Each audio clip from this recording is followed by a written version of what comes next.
आसतु दर्शक बंधु एबे चतुर्थ क्रम को जीवा पश्चिम उत्तान आसन करवा बॉडी को एनर्जी मिल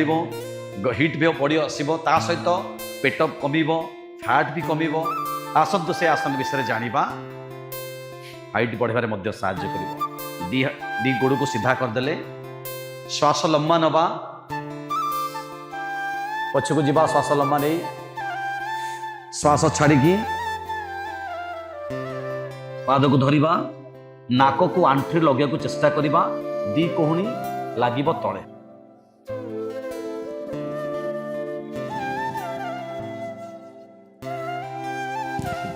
दुई तापरे रिलैक्स हवा आउ थरे देखि दियंतु श्वास थरे लंबा नहीं हाथ पछक जीवा श्वास छाड़िबा पाद को धरिबा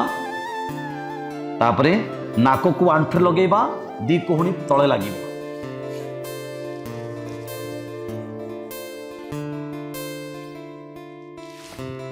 टिके होल्ड करिबा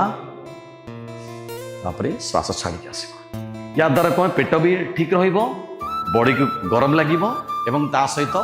पूरा फैट मध्य रिड्यूस हबारे एवं हाइट बढ़ारे छोट पिलांकर हाइट बढ़ारे विशेष भाव में